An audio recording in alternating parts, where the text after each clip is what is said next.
religiões podem ajudar as pessoas em momentos de sofrimento? E quando se trata de sofrimento mental, que papel podem jogar aí as crenças religiosas? No programa de hoje eu converso com Carmen Silva, ela é psicóloga e mestre em Ciências da Religião pela PUC Minas. Ela realizou um estudo sobre sofrimento mental e religião no mundo contemporâneo. Carmen, obrigado por você ter aceito o nosso convite, é um prazer receber você aqui no Religare. Obrigada, bem falado. Acompanhe as notícias da nossa programação pelo site da TV Horizonte. O nosso endereço é tvhorizonte.com.br. Você pode também assistir o Religare na internet. Basta procurar pelo canal Religare Conhecimento e Religião no YouTube. E também estamos nas redes sociais. Procure por Religare Conhecimento e Religião, deixe seus comentários para a nossa equipe. Carmen, você tem uma formação que começa em psicologia, né, na PUC, e você seguiu os estudos em ciências da religião. Por que o que aconteceu aí na sua trajetória, que interesses, né, fizeram você unir psicologia e ciências da religião? Durante o curso de psicologia, eu percebi uma carência muito grande do trabalho com a religião. A gente tem, durante o meu curso, eu tive apenas uma disciplina que tratava de religião e uma crítica dos teóricos à religião. E, junto às minhas experiências pessoais também, eu pude perceber o quanto que a religião pode ser importante na vida das pessoas. E, então, finalizando o meu curso, o meu trabalho final de curso foi tentar abordar a psicologia e a religiosidade. Já no seu TCC de psicologia, sim, você trabalhou sobre isso? Só que na época era maior ainda a carência de teóricos nessa área. Então eu tive muita dificuldade com esse TCC, mas consegui abordar alguns aspectos que posteriormente no mestrado eu falei, então já que tem pouca gente falando sobre isso, vamos construir conhecimento sobre esse assunto. Sim, sim. E até porque, com o passar com a finalização da minha formação e no campo de trabalho, eu comecei a perceber o quanto que as pessoas dão importância à religiosidade, o quanto que a religiosidade apoia nesses ditos sofrimentos mentais do cotidiano, né? Que as pessoas intitulam depressão, tristeza, angústia, e que vinham sempre no serviço de saúde demandando alguma resposta nesse sentido. Foi a partir daí que você viu o link com a religião. Porque eu pude perceber que, assim, às vezes até que a pessoa conseguia um contato comigo, ela já tinha conseguido alguma resposta de apoio na religião, nessa relação com a religião.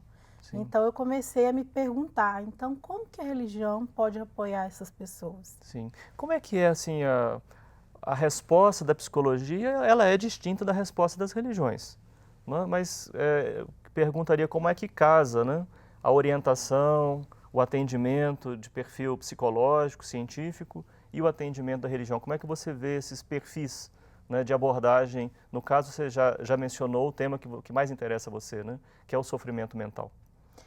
Então, o que eu pude perceber é que o teórico mais importante da psicologia, que é o Freud, ele tem várias críticas da religião, principalmente no início das construções dele.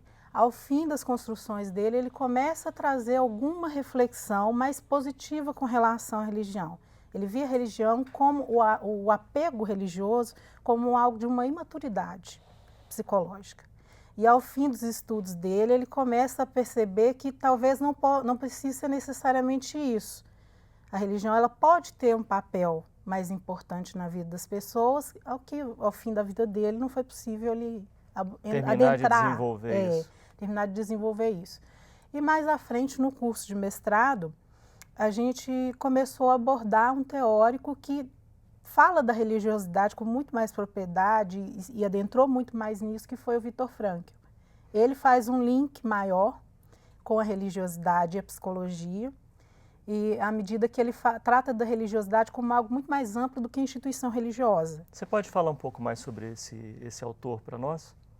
O Viktor Frankl, ele era um psicólogo que ele acabou num campo de concentração, na época da guerra, né? E nesse campo de concentração ele foi construindo a teoria científica dele, do existencialismo, que vem tratando da psicologia no sentido assim, da perda de sentido de vida. E como que ele percebia isso nos campos de concentração e como que nos campos de concentração as pessoas iam conseguindo se apoiar. E ele começou a perceber que quando as pessoas perdiam o sentido de vida, é que elas era o fim delas no campo de concentração. As que conseguiam conservar o sentido de vida, conseguiam passar por esse processo e não entravam no adoecimento profundo, como vários outros entravam, e conseguiam até sobreviver a essa experiência do campo de concentração, como foi o caso dele mesmo. Né? Sim, sim, sim. Que, se apoiando nessa teoria, na construção dessa teoria, ele conseguiu passar por esse processo. E essa teoria, ela diz o quê? Porque sentido de vida é um tema bastante complexo, né? Sim. Ele fala que a religiosidade ela tem um sentido muito mais amplo, né? Ela está dentro da espiritualidade, que tem um sentido muito mais amplo do que o sentido institucional propriamente dito. Como a gente vê, né? As igrejas, os nomes, os ritos, isso é muito mais amplo do que a instituição em si. E nesse aspecto, necessariamente você não precisa estar ligado a uma religião específica, a um ritual específico. Né? Você pode desenvolver a sua espiritualidade se ligando a várias outras questões na vida. A religião institucionalizada para ele vê como pontos assim que ela traz que vão mais de encontro à espiritualidade, facilitam esse encontro com a espiritualidade, mas não é só a religião que é o caminho para isso. Você pode ter um encontro com a espiritualidade muito além do rito. Você pode vivenciar experiências importantes na sua vida que vão de encontro à sua espiritualidade pessoal e encontrar o sentido de vida vivenciando essa espiritualidade com algo que completamente diverso da religião institucionalizada. Então você partiu do interesse pelo papel da religião no sofrimento para o papel da espiritualidade. Sim. Você termina, então, hoje você está com esse tipo de olhar. E a espiritualidade, como você está dizendo, é mais ampla que as religiões. Muito mais ampla do que a religião institucionalizada em si. Né? A princípio eu pensava, quando eu comecei a entrar mesmo nessa questão, eu pensei da religião ser o foco disso tudo. E aí eu percebo que a religião é um ponto em algo muito maior que a espiritualidade de todo ser humano. E aí ele fala que independente de ser religioso ou não, a pessoa pode desenvolver uma espiritualidade muito forte. E como que é isso? Está dentro de todo mundo. Explica pra gente, como é que é isso, viver uma espiritualidade sem necessariamente estar vinculado a uma religião? Ele fala que nós temos um inconsciente espiritual, do qual a gente não se dá muito conta. Né? Mas algo na nossa vida pode nos remeter a esse inconsciente espiritual, que são os nossos valores.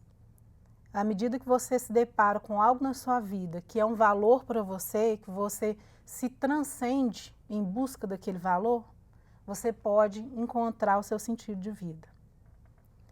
E nesse aspecto, a espiritualidade se torna algo muito maior, porque qualquer coisa pode remeter a esse inconsciente espiritual e a esse valor que você tem. Apesar do nome, né? Espírito, espiritual, parece que tem um conteúdo religioso ali dentro. Sim. Mas ele então liberta esse termo da vinculação. Não tem a ver com o religioso institucional.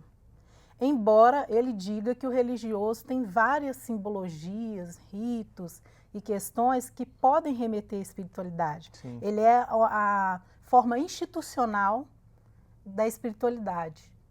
Porque essa espiritualidade, quem constrói a religião são pessoas espiritualizadas. Né? Então, elas trazem muito da espiritualidade dela para os rituais. Então, é como é que eu posso dizer? A ponta do iceberg. Sim. Espiritual pode ser religião institucional. Qual era a vinculação religiosa de Vitor Frankl? Ele teve uma vinculação religiosa? Uma família, vem de família judia? Ele vem de família judia. Sim, né? sim. Mas não tinha esse envolvimento religioso tão grande como, por exemplo, Freud tinha, né?